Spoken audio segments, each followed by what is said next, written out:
Para entendermos claramente o que aconteceu no quadro político do Brasil na década de 30, vamos voltar um ano antes, 1929. Era ainda o período da República Velha, onde a presidência era revezada entre os estados de Minas Gerais e São Paulo, sendo a política do café com leite. O direito ao voto era bem restrito, excluindo mulheres e analfabetos, 98% da população. Era também o ano que estava acontecendo uma crise na economia mundial, devido à queda na Bolsa de Nova York. No mesmo ano, o presidente na época, Washington Luiz, paulista, que havia sido eleito em 1926, resolve não apoiar o candidato de Minas Gerais, e se junta ao candidato à presidência de São Paulo, Júlio Prestes. Apenas 3 estados se punham contra a candidatura de Júlio Prestes: Minas Gerais, Rio Grande do Sul e São Paulo. Dessa forma, estes formam a Aliança Liberal e seu candidato a presidente é Getúlio Vargas. Júlio Prestes ganha a eleição. A oposição afirmava que a eleição havia sido fraudada. 1930. João Pessoa, candidato a vice da Aliança Liberal, é assassinado pelo adversário político João Duarte Dantas, aparentemente por motivos pessoais. Após esse acontecimento, a Aliança Liberal, junto aos militares, iniciam o golpe da tomada do poder em 3 de outubro. Assim, em 3 de novembro, Getúlio Vargas assume o cargo de presidente do Brasil. Neste ano, ocorreu a primeira Copa do Mundo de Futebol, que teve como sede o Uruguai.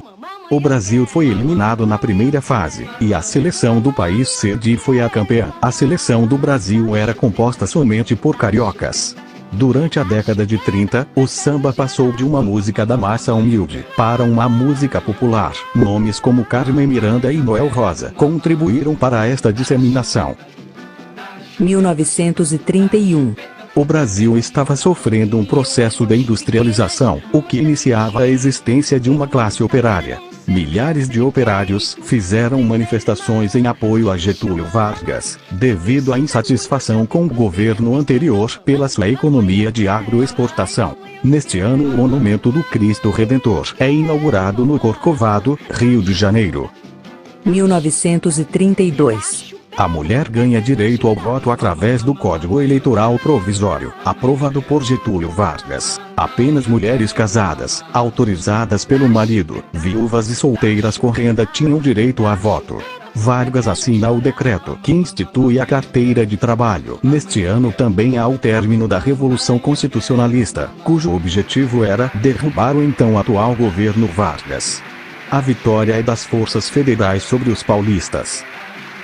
1933. É instalada a Assembleia Nacional Constituinte no Rio de Janeiro, dando base para uma nova política no país. 1934. As restrições do voto feminino são totalmente acabadas. Getúlio assina o decreto que cria o Instituto Nacional de Estatística, IBGE. Além disso, ocorre a segunda Copa do Mundo, sediada na Itália. A mesma foi campeã do mundo. Brasil eliminado nas oitavas de final. 1935. Igualmente ao anterior, neste ano pouco aconteceu. O acontecimento realmente importante foi a criação do programa de rádio Hora do Brasil, que seria transmitido obrigatoriamente para todo o país em 1938. 1936. Getúlio Vargas assina o decreto que denomina o primeiro aeroporto civil brasileiro de Aeroporto Santos Dumont, situado na cidade do Rio de Janeiro. 1937. O ano começa quente. Em 7 de maio, um dos chefes da Revolução Comunista, Luiz Carlos Prestes, é condenado a 16 anos e 8 meses de prisão. Além disso, a 4ª Constituição Brasileira é outorgada pelo presidente Getúlio Vargas, iniciando o Estado Novo. Um mês depois, o presidente assina o Decreto-Lei, que extingue todos os partidos políticos no país. 1938. Em 3 de janeiro a eleição presidencial não é realizada, devido ao golpe de Estado de Getúlio Vargas. O Conselho Nacional do Petróleo, precursor da Petrobras, é criado, e ocorre a terceira Copa do Mundo de Futebol, tendo como sede a França. A Itália foi campeã do mundo. Brasil terminou em terceiro lugar. 1939. No último ano dessa década, os acontecimentos não foram de tanta magnitude. O primeiro poço de petróleo no país é descoberto no estado da Bahia, e a primeira demonstração de televisão é realizada no Rio de Janeiro. A década de 30 foi um período de forte ação política. Dessa forma, outros fatos relacionados à música, teatro, rádio, dentre outros, foram completamente ofuscados pela tensão da época.